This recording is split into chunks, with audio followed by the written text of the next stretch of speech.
The following is a paid program, and the host is solely responsible for its content. Opinions expressed are those of the hosts and guests, and not necessarily those of KVOI or its sponsors.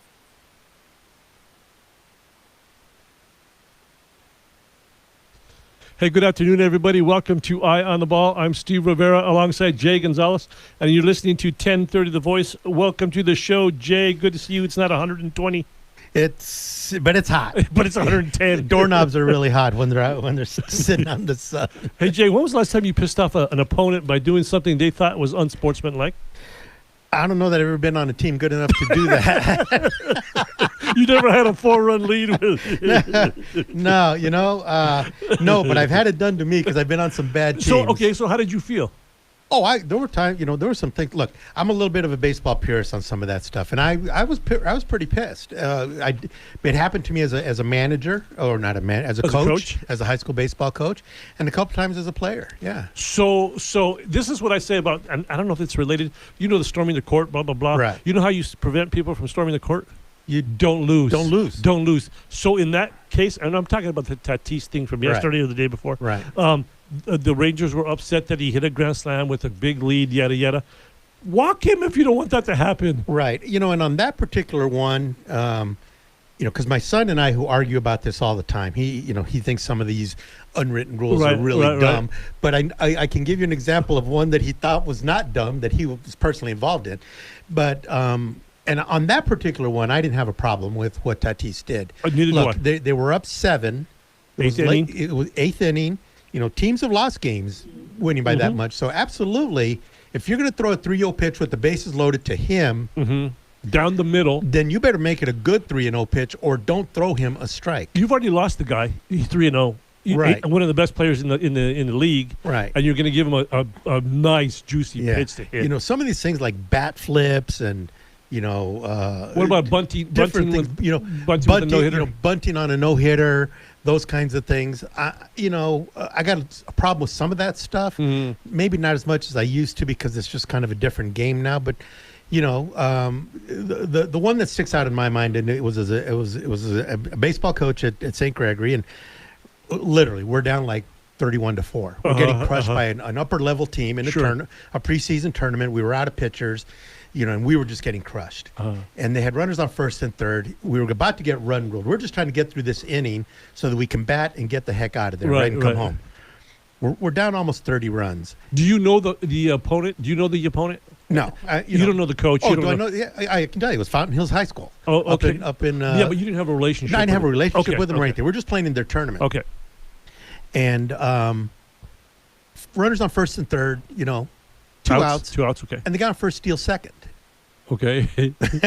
So my son, Adam, who's playing shortstop, he starts walking into our pitcher, and he's walking in to tell our pitcher Hit the guy. to put one in that guy's ear. And I had to step out of the dugout and tell him to go back to his position. Let's just finish the inning and get the heck out of here. Right. I as a coach felt I needed to do that. But if I hadn't been paying attention, he would have gone and told our pitcher, hit this guy, and he would have hit him, and I wouldn't have had a problem with it. What was the outcome of that?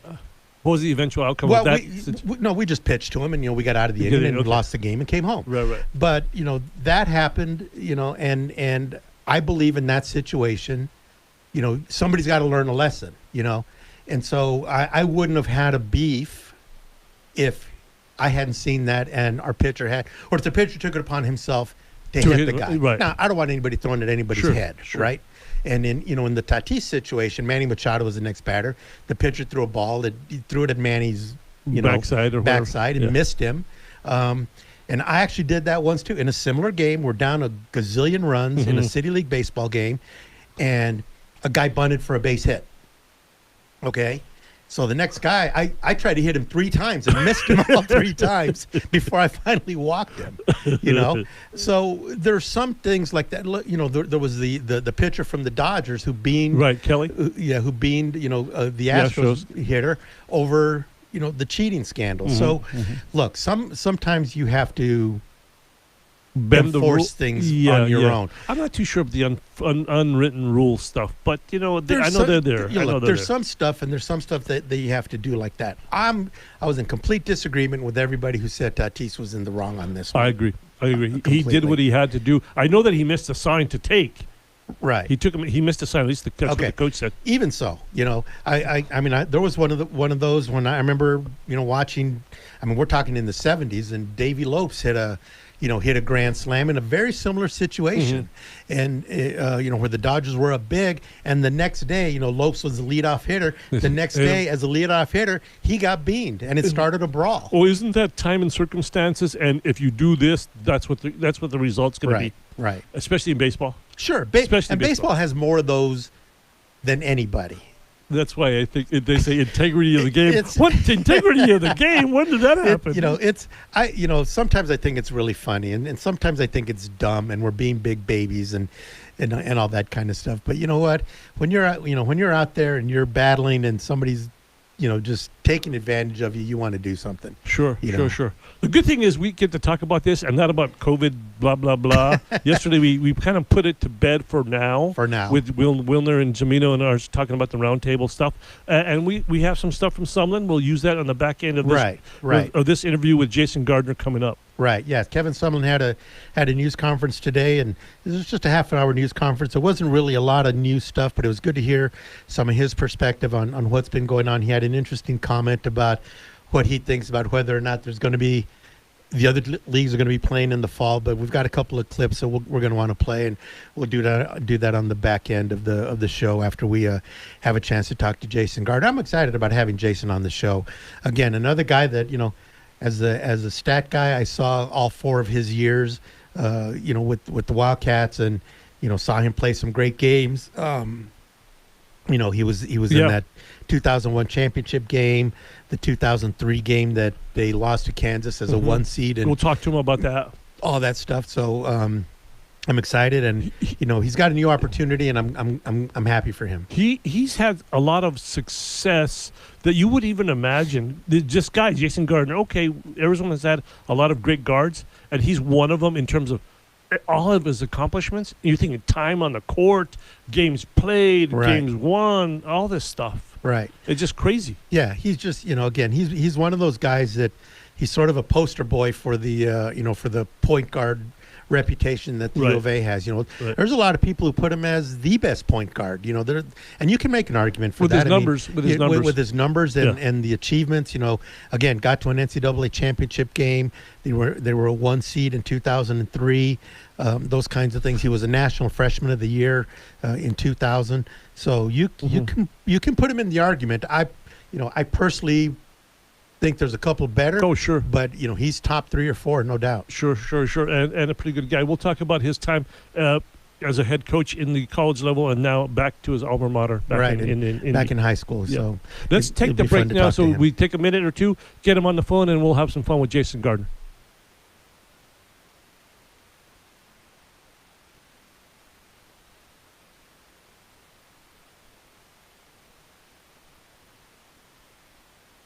Miss a show? Check out the podcast at kvoi.com. There's a place in our house. For 70 years, Benjamin Supply has been keeping Tucson flowing. Hygiene is our business. We help you achieve extreme clean. Minimize germ spreading with a hands-free sensor faucet. Forget the paper panic with a washlet seat. And speaking of waterworks, a big thanks to plumbers for their essential efforts during this health crisis. Shop our downtown showroom by appointment. Call us at 777-7000 or see all the products online at benjaminsupply.com. Thanks to Benjamin Plumbing Supply.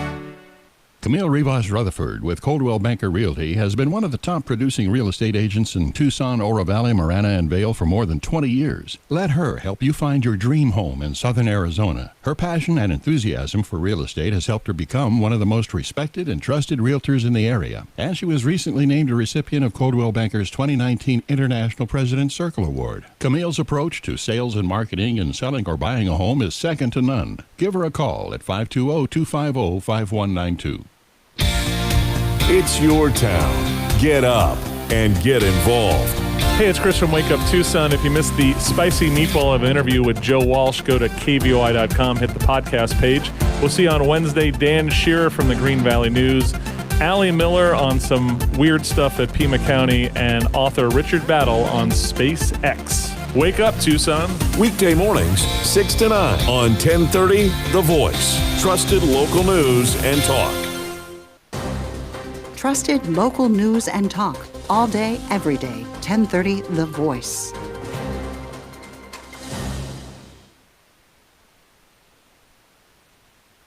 Hey, welcome back to Eye on the Ball here on 1030 The Voice. I'm Steve Rivera alongside co-host Jay Gonzales. And now on the phone we have former U of A great guard, Jason Gardner. How the heck are you, Jason? I'm doing well. How you doing? Good. Great to have you on the show. I haven't seen you since, I think, 2017 when you were doing a celebrity basketball game in Phoenix. I know. I'm glad to be on here with you guys. Congrats on your new job. Thank you. It's my former high school, so it's actually kind of crazy that a lot of my uncle played there, my brother played there, a lot of my family went there. So it's actually that job in Arizona were my favorite spots. So Jason, this is Jay Gonzales. So, what as you were working towards getting this job, I mean, what was on your mind as to how you want to come in, what you want to do? Now you're dealing with all this COVID stuff. I mean, how has all this been going for you since you were named head coach over there? Well, I think I think it's for everybody. It's just kind of a wait and see, and it's been different for everybody. So I think now it's just been a lot of Zoom with the guys, a lot of texting with the guys. So ready to get back on the court. But we actually supposedly right now we're supposed to be able to get back on the court August 31st. By the way, are you at a gym right now? Sounds like you're at a gym. Yeah, I'm leaving the gym. Yeah. Always around the gym. So what's the first order of business once you get them on the court on the 31st? I'm just excited to get back on the court. I think right now it's just about kind of just building that relationship with the guys. Today every kid wants to get up and down the court. So I think just kind of letting everybody know want to play fast. So obviously got to be in shape. But I kind of learned some stuff from Luke, learned some stuff from Steve Kerr. Just trying to make the game, make practice a little bit more fun, exciting. So I think we're gonna do a little different things. I think the guys are gonna like. Do the guys know your history? Because it's been 20 years or whatever since you've been gone. But you were the man, Indy Player of the Year. I think just with social media, I think our guys look things up. A couple of the players sent me a couple funny texts talking about shooting and playing one-on-one and different things like that. But I told them no more playing, but we definitely can play some horse and some peas. You still got a shot. We'll talk about some of the shots at the other side of the break because I want to kind of go back in your history of playing here at U of A, some of the huge games you were part of. We eventually got Jay Williams to say that was a foul at midcourt, even though it wasn't called. No, I think a lot of people. It's funny because I think a lot of people, when the tournament comes around, everybody somehow, some way that gets brought up and gets going. So it is fun. I did see Jay Will one time down in Indianapolis, and as we were talking, somebody came by and asked, "Hey, was that a foul?" And Jay was like, "Hey, man, it was a foul. The ref didn't call it." So, every time around tournament time, that is always a conversational piece through social media. Right.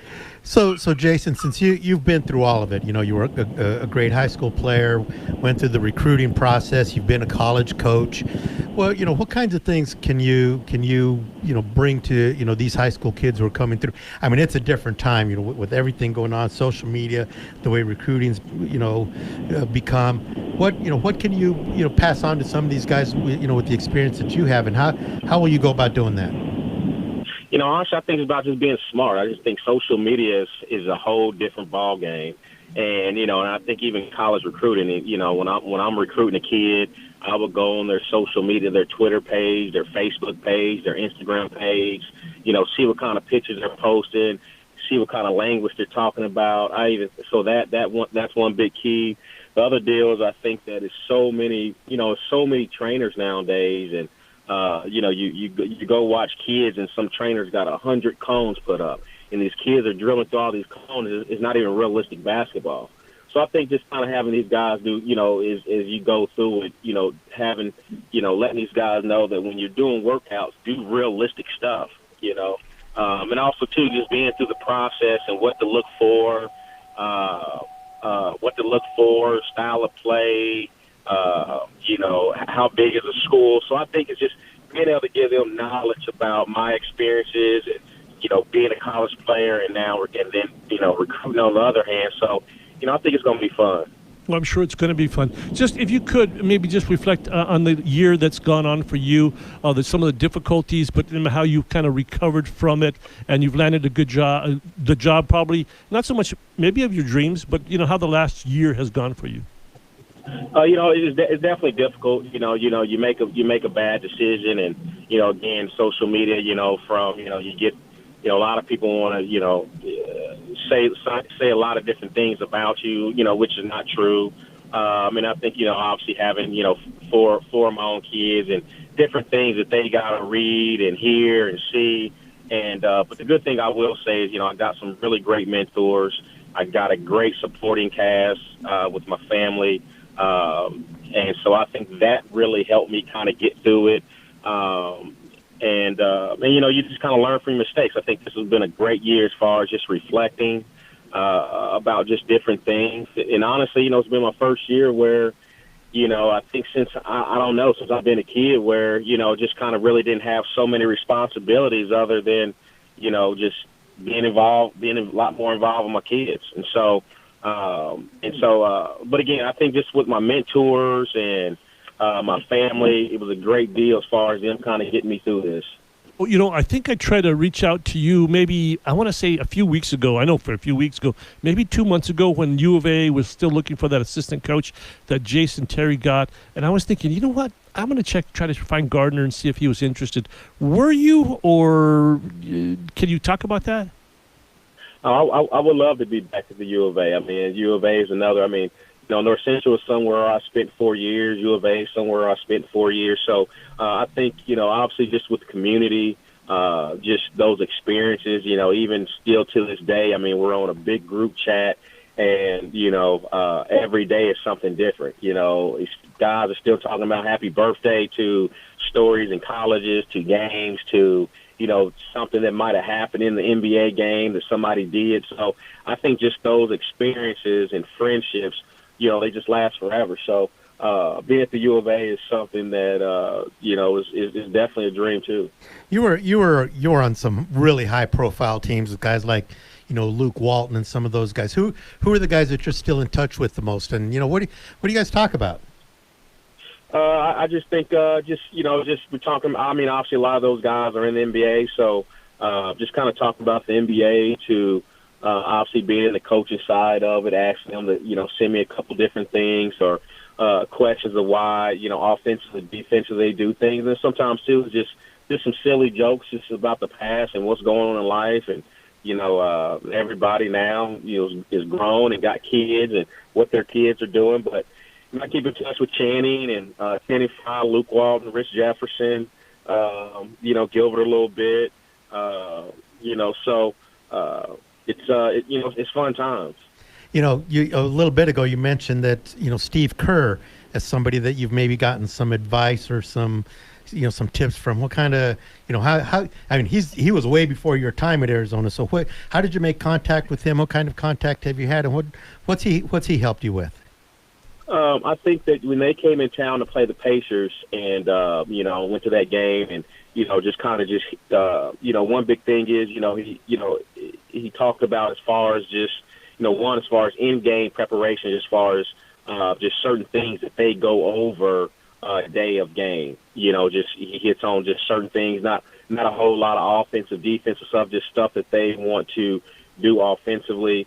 And the other deal is that what was huge is that playing music in practice. I think guys love that. I think it kind of brings a different type of energy. I think it brings some excitement. I think it kind of allows the players to feel like they got some type of control in practice. And obviously, you take it away, it kind of lets them know they got to kind of like refocus. So I think music is definitely something that we're going to do this year. And I think it's going to be a little fun. What did you learn the most, or maybe a thing or two, when you moved over to the college ranks, and then you moved over another seat to become the head coach? I think that sometimes I just think that you really can't prepare for it. I think as you can always sit back and and think about what you would do offensively, defensively. What would you do with recruiting? how would you handle this situation? But until you're actually in that seat, and now you got to debate on, taking this kid out, what does it do to him, switching this lineup up, maybe probably having to get rid of a kid because different issues, what would you do with, just certain situations when kids got crisis going on in their life. So I think it's definitely hard to prepare. I mean, you can prepare all you want, but until you actually sit there, it's just a whole different ball game. But being under Porter Moser at Loyola, he's a phenomenal coach. Obviously, being under Josh Pastner, I think those two guys really just kind of watching the ins and outs and day to day as far as what they do in college basketball. I think really kind of helped me, somewhat be ready for that. So there's another name, Josh Pastner, who really a guy that, let's just say he didn't play a whole hell of a lot, but, he's become a pretty good coach, and he's been at some great programs. What does a guy like Josh Pastner have that makes him, a good head coach? And I just remember meeting him when he was, an assistant. The guy I think he had like 3 cell phones with him and stuff like that. But, what's made somebody like Josh Pastner a good coach, and how can you use some of that? I think he has an unbelievable relationship with his guys. I think that he's fiery. I think he's passionate. He doesn't sleep. I mean, he's constantly thinking about, what's next as far as how can they get better, how can they, what advantage can they get as far as, just what can his players do. So I think, when you have somebody that's that passionate and works that hard, I think the players understand that as well. And I think that just kind of carries over to their work ethic. Well, you have him, and then you have a guy who's probably one of your best friends is Luke, who was on the team back in the day. I still remember, and we'll talk about your U of A days back at the next break, but just how successful he's become at the NBA level. And, again, I think, Luke has always kind of been somebody that playing with him in college as far as just somebody that all the players like. And it's the same way as I think even when he was with the Lakers, now with the Kings, that, everybody respects him, everybody likes him. I think that is a big key as far as getting your players to buy into you. And it's just another guy that I think that, worked himself up all the way, and not very athletic, not very quick, but somebody that has an unbelievable IQ, hard worker, very smart, and had a heck of an NBA career, and now he's a heck of a coach. Go ahead. No, go ahead. I'm just wondering, because I covered you for 4 years. I don't even know if you remember who the heck I am, but I'm not Bruce, obviously. Come on, how can we forget who you are? Good to hear. So this Batman and Robin, we'll talk about you and Gilbert, the crazy Gilbert, and maybe the time when Gene wanted to kick the crap out of him at a practice, and Roz had to kind of settle that down. But I'm sure you remember that, some kind of tire, he did something with his car or whatever. So we're going to talk about those type of stories with the good guys that you played with in 2000, 2003. A lot of fun back in the day. And I've got a story to tell you about my kid, okay? And I don't know if it's going to make you feel bad or good, but it's a good one. So, so we'll get you after the break. Here on 1030 The Voice.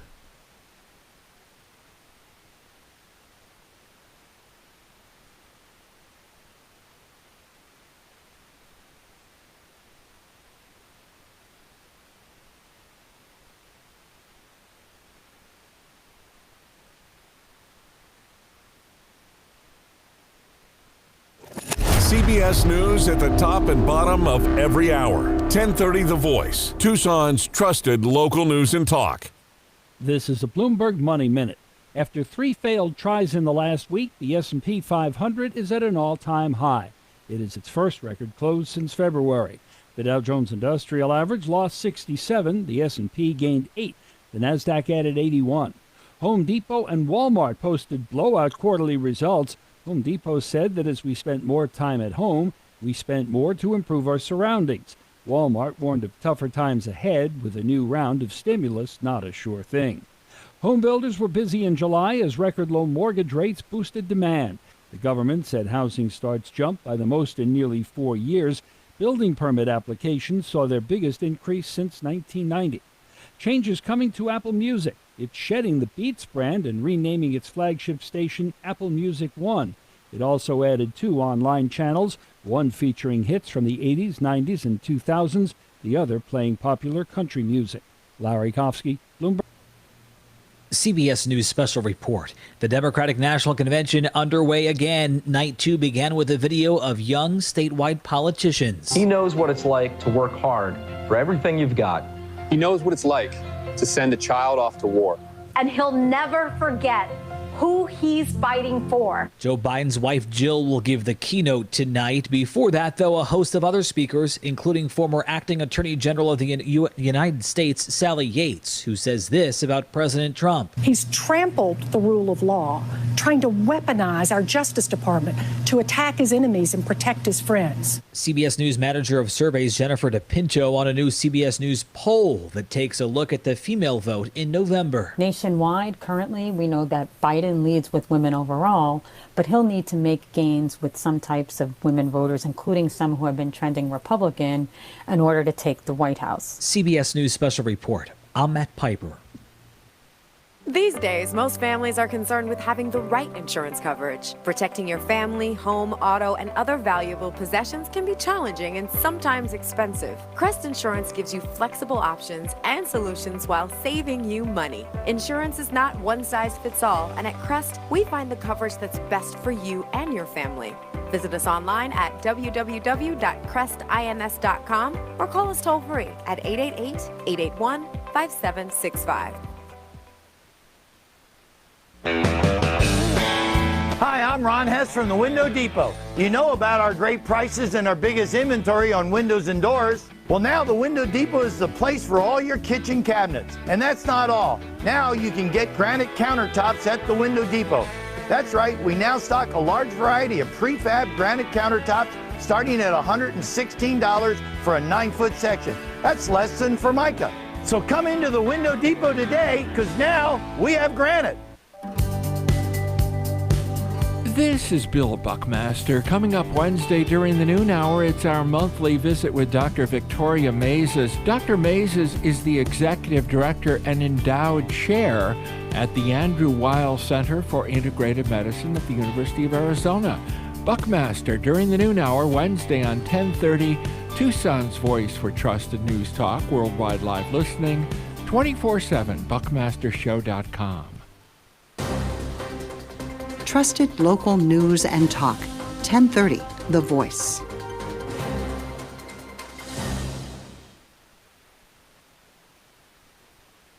Hey, welcome back to Wind the Ball here on 1030 The Voice. I'm Steve Rivera alongside Jay Gonzales. And on the phone we have the late All-American, late U of A basketball player, All-American, 12-time All-American, I understand. Jason, so how would life have changed had you hit that three-pointer against Kansas from the corner in 2013 or 2003? You know, I honestly thought that overall that Final Four was some really good teams. But I did think that, you know, just the pieces that we had, obviously I think we would have played Marquette, and then obviously Syracuse won. But I just thought that with, you know, just Salim, he could shoot it. Rick Anderson could shoot it. The way Luke Walton passed the ball, we had some tough guys inside. The way Andre Iguodala passed the ball, just as hard as Hassan played. I just thought that we were going to really be prepared, just because we could shoot it, and we had guys in the middle that could really pass with Luke and Andre. And I thought that we were going to be able to attack that Syracuse zone. So Jason, this isn't intended to make you feel bad about that 2003 Elite Eight, but you know we had Final Four tickets, okay, and we were going, and we were ready to go. My kid, he was 10, and my godson, who was a little older than him, and his dad. The four of us were ready to go, and we had tickets, and we were ready to go. And I can't tell you how heartbroken they still are today about that. But you know, that was a great team, and you know, I think everybody had expectations that you guys had a chance to win the national championship that year. No, I definitely. I mean, well, first off, Sean's going to get them back. You know, that the Final Four is definitely coming.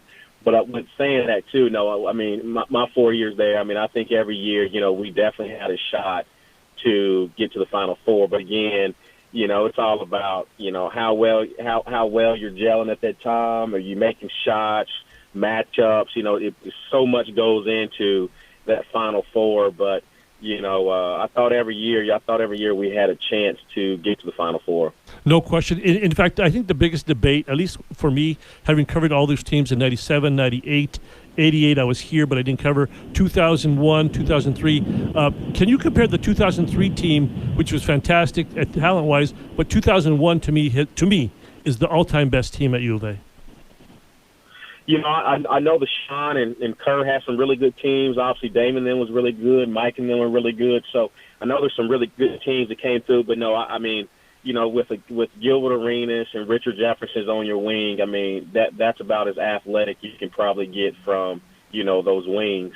And then even saying that, I mean, Lauren Woods, who was, how he defended that paint, I mean, it was just funny. It was just because, one time we went in and tried to dive for the ball, and Lauren went off on us, was like, don't come in here, He's like, anytime I block a shot, y'all pick the ball up. So it just kind of got to the point that when guys got past us, it was kind of like, hey, we just stayed at the free throw line and just waited for, where was he going to block this shot at? And I think that gave us an opportunity, to actually gamble for a lot of steals because you wasn't going to take it in there to Lauren. So I think that, offensively, even with Mike Wright, I mean, he was a load down low. So I just thought that, from all angles of the court, I mean, we had a guy that can score from that position. So Jason, as a player here, and that stretch of time, and I think you can say from, the mid '90s to when Arizona won the national championship, even through the early to mid 2000s, I think people kind of consider that sort of the glory years. Mm-hmm. You can talk about '88 and '89; those were a couple of great teams, but then they had some tough losses in the NCAA's. But as a player, did you know what kind of impact you had? On the community, on kids, on, people, fans. And I'll tell you a quick story. My son, again, he's going to be really upset at me because I brought him up twice now. But, I mean, he dressed up as you on Halloween in the 4th or 5th grade. Had your jersey, put on a skull cap because, you had the, near shaved head. We put your name on the back of his jersey. And he went to school like that. He went trick-or-treating like that. I mean, do you really did you guys know you were having that kind of impact, or were you just so zeroed in on basketball you didn't think much about that? No, I mean, you definitely know, just because, I mean, I think the community, obviously treats you well. And, I just remember, my freshman year having a low point because I think I missed a shot maybe in the tournament. I mean, in our Christmas tournament. Or somebody, I forget when it was, and I just kind of remember just coming out the next game and I hit my first three or something like that, and the crowd went crazy, and I was kind of thinking, hey, am I that bad of a shooter, So I just think, just kind of how, the community takes you in, and so you do know that you have some, where kids kind of look up to you. I mean, the games are packed all the time. Anywhere you go, people know you. But I just think as a kid, as a young man, you really don't kind of know the impact that you have until, as you get a little older. So taking you back to 2003, the Pac-10 tournament at the time, you guys were the top seed, kind of a little beat up. Luke, I think, is having ankle problems. You're still the number one team probably in the country. They don't pack your jersey for the first game. Tell me how crazy that was, and that was probably one of your worst games ever. It was, that's a story that I tell even to my son, to my players, guys that, that you want to score the ball. And I think I was literally, I for real think I might have been 2 for 22 that game, my worst shooting game ever. But like I tell you, every time I shot it, it felt good. It just didn't go in. And so, I tell my son today and just guys that I coach that, guys that you want to score, that you can't worry about that you can't worry about those misses.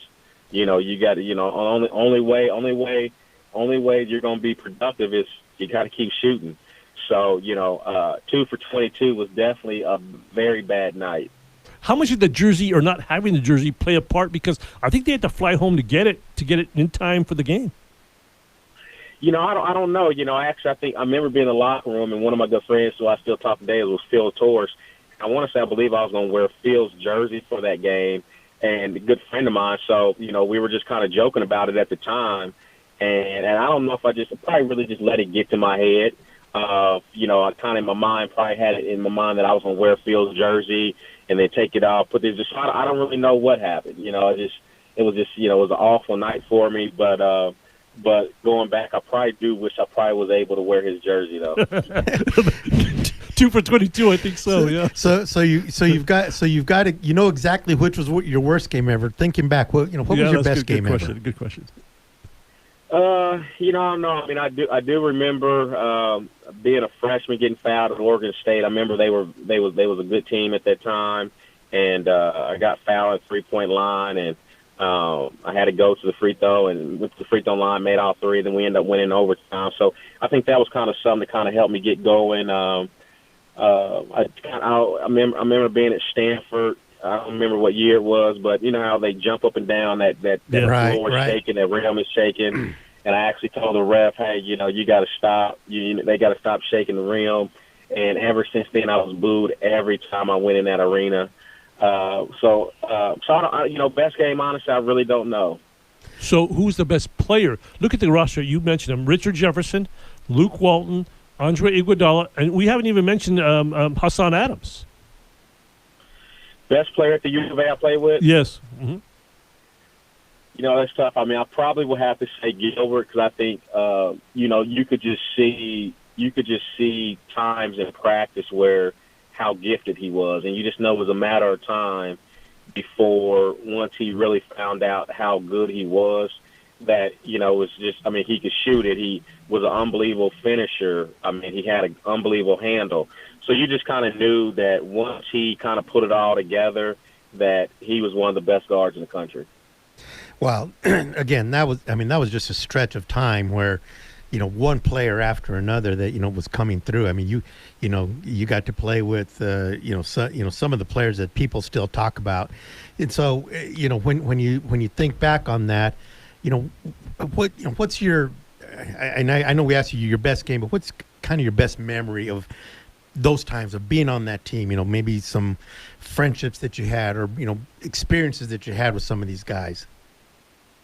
Honestly, I just think it's a locker room talk. I just think that, you go through things in life, and different players go through things in life, and just kind of knowing that, being young and kind of going through, academically, athletically, socially, different things on campus, and knowing that, you come in that locker room, you got a bunch of guys that are just going to kind of take you by the wing and let you know it's going to be okay. And then as you get older, you realize that you're one of those guys that are helping those guys through their situation. So to me, I think it was just those times being in the locker room before practice, halftime, you're down or not playing well, kind of come together to, being in the hotel room, being on those flights. I just think those are memories that, is just, they're priceless. It's funny because you talk about the players that he played with, but no one in that group played more than Jason. 4,800 minutes. He played every game. It was unbelievable. You talk about all this, you know what I'm saying? Seriously. Compared to all these great guys, right? He was the guy that played the most. How are the knees, Jason? The body is definitely banged up. But I wouldn't trade it for nothing. I do wish that, two things that I try to tell guys now is that you should stretch every morning, you should stretch every night, you should stretch before and after practice. And then, and I think some people look at icing, that, you should only do that if you're hurt. No, you should just ice just because, and you should ice your whole body. You should sit in that cold tub. So those are, stretching and icing are two things that I wish, I would have done, in my career. Well, lastly, because we got to go here, your thoughts on Lute and having played for him? Father figure, somebody till this day that, I talk with, to respectable, to, I think I might have heard Coach Olsen use profanity one time, and that's only because we were walking out of the huddle.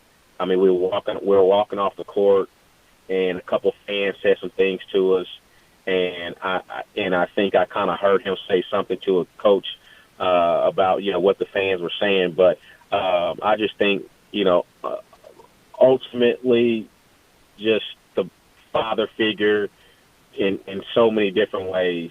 And I just think when I was there, just everybody that, that from all different parts of the country, of just how he was able to bring guys together, and make guys buy in, and he really wasn't a yeller, and it just how just even when he kind of raised his voice, guys really felt like they let him down. And so to me, that's amazing that, really didn't yell. But when he raised his voice, I mean, you definitely listened, and you felt bad when he did raise his voice because he didn't do that. Right. Jason, what a fantastic. Thank you for joining us. Great stuff, Jason. Great to talk to you. I appreciate the time that you gave us, and good luck with the job. And let's let's keep do in this touch. again. Yeah. Well, I'm looking forward to getting back, and thanks for having me. Thank All right, you. That was Jason. Good Jason luck. Gardner, one of the great guards at U of A here on early 20s, early 2000s. Let's take a quick break here on 1030 The Voice.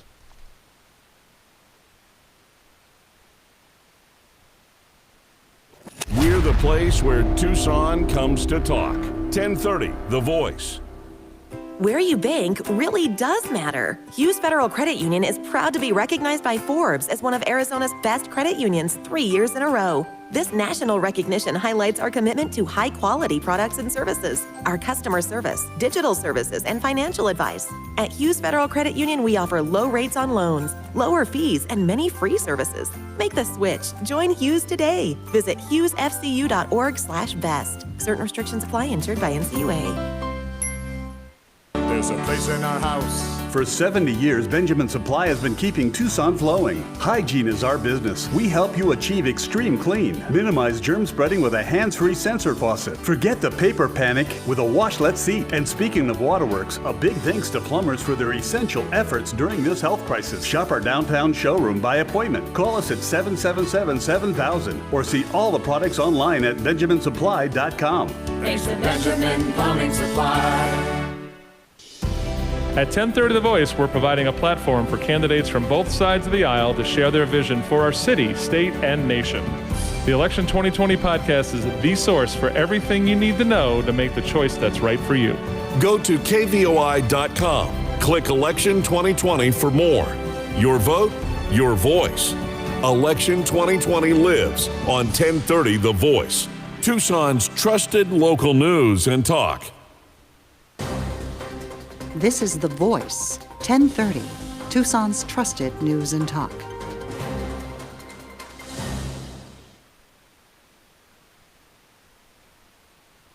You're not just moving on, right? What you are doing is we are in the process of going through really team development.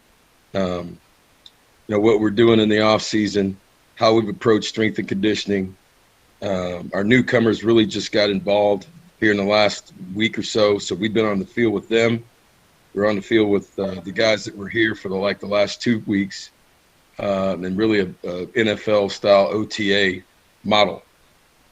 You have a head coach, Kevin Sumlin, at his news conference today, just talking about the things that they're going through as a team now that they don't have games to look forward to here in the fall. He had some interesting stuff to say. You sound like me now. I know. I'm tripping over my tongue here. But, it was about a half-hour press conference, and really just, you kind of feel for these guys because they work so hard, right. and now they don't have games, and they don't even know if they're going to have games in the spring. I wasn't on the call, but I would have asked him, how has this kind of stilted or killed the momentum that may have been building? Well, it was an interesting. He made an interesting comment about, what they're focused on now, and it was, just kind of like what it was like to have to tell the team we're not going to have games, and now this is what we've got to do. There's some disappointment from coaches, from players, from fans, from everybody, but I think with everything, if all things being said, I think that our players right now, with everything that's going on, are in as good a place mentally as anybody else in the country. As a competitor, what we've talked about, as a coach, as a competitor, this is completely different.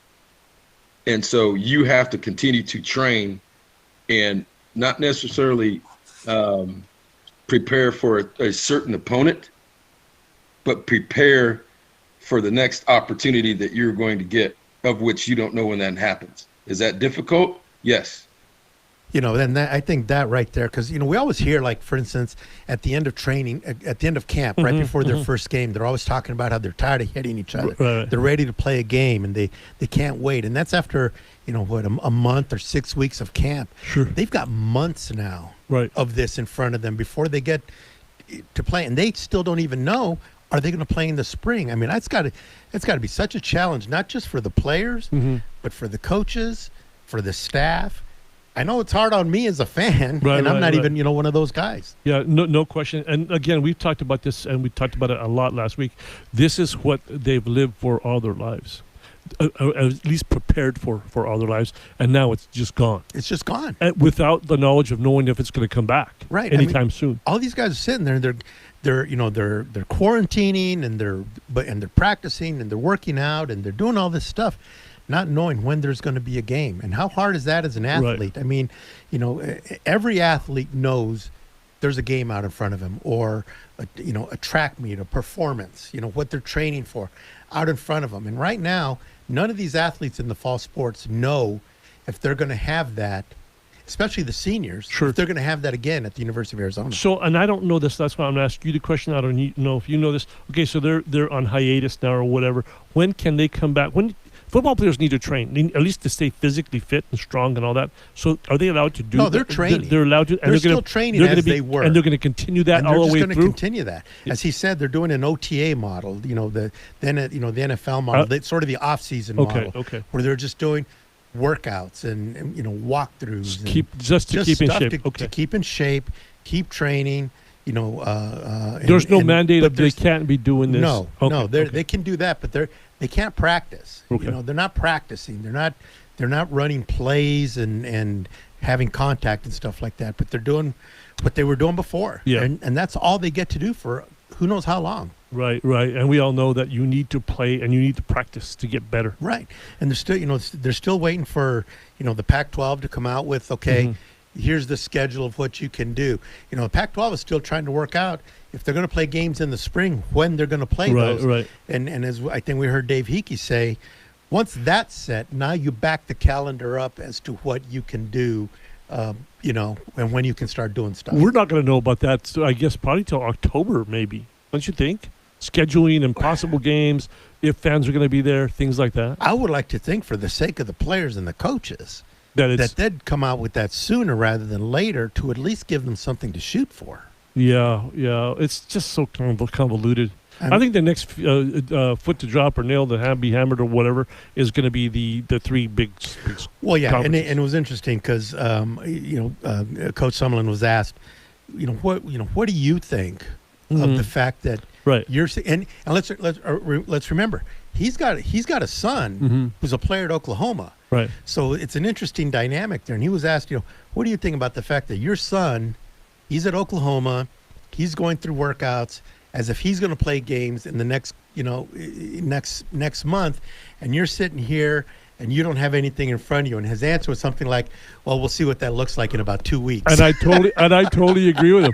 I thought that was a great answer because it is as fluid as that. Sure, and it is. And you know what? I know he doesn't wish that on his kid. No, of course he doesn't. He wants his kid to have a great experience. But I think again, going back to what's been said, that it seems to me that the Pac-12 and the Big Ten are more in line with reality than these other guys. And so let's see what happens. But I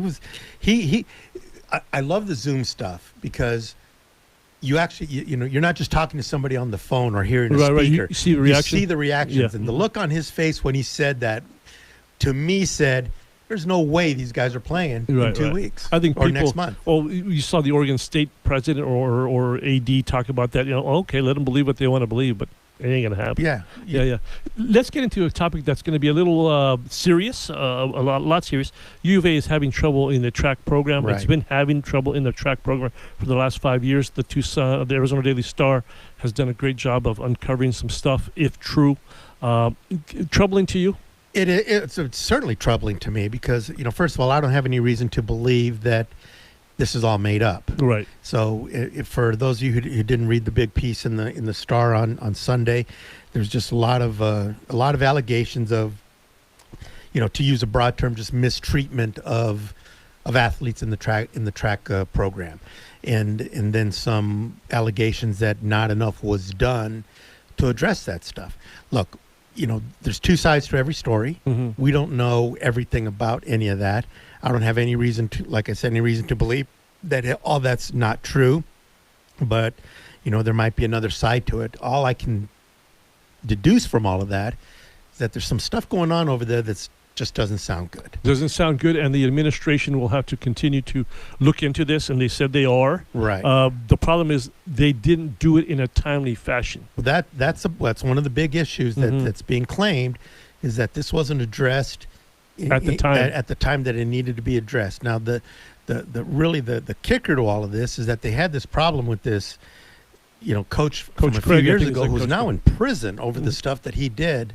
As a coach at Arizona, I'd just like to think that the track program would be on high alert for stuff like this. Yeah, no question. And if question. Right, and if this stuff is true, something got missed. And it doesn't look good. Even just on the surface, it doesn't look good. It's a bad look no matter what. Right. And the U of A issued a statement, but it's like, how do you address all this, and how? If this happened, how did it get away from you again? Right. No question. We've had Coach Harvey on the show a few times. I think the world of him.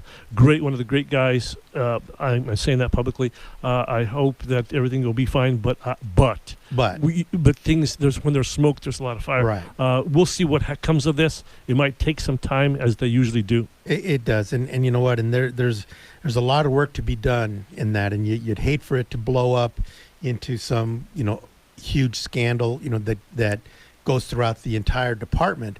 Right. But nonetheless, look, this is a time that athletes aren't keeping quiet about stuff that's going on around them. They have a voice. They've got a voice. They know that they've got a voice. I mean, in the story it talked about how there was a discussion that was had. An athlete wasn't satisfied with that discussion, and the next day went to the newspaper. So that these athletes know what they need to do if they don't feel that they're getting, the response that they feel like they should be getting. So the athletes are savvy. The We Are United thing that came out of the Pac-12, and there's the petition that's being rolled out of through the Big Ten. These athletes aren't going to sit around if they're not being treated well. Sure. And not say anything. If I were a parent of those kids, I would be very proud of them. Yeah. Because they're speaking their voice. Right. They want to be heard, if all true, obviously. Right. But it lends to you kind of growing up and you speaking your voice. Right. And you know what? And look, conflicts like these, and look, some of this stuff sounds really bad. Yeah. But you know what? I haven't ever had a job that I didn't have issues and things that I had to deal with that were neither comfortable nor fun. Yeah, no question. That's a big part of it. We'll probably talk more about this, and maybe in fact we have Caitlin on the show later this week or early next week. Maybe we can do that. She's been on the show a few times. Tomorrow we're going to have James Reddy. He's an athletic trainer. He was a trainer for the Sugar Skulls. He's been a Major League Baseball trainer for a number of teams. And we're going to really kind of delve into what's the locker room like these days. And what's going on? He'll have some good conversation about that. And so it should be interesting to see, his perspective on that. Great. Let's say goodbye. Jason Gardner, thanks a ton for joining us. That was great, Jason. Thanks a bunch. We'll see you guys tomorrow.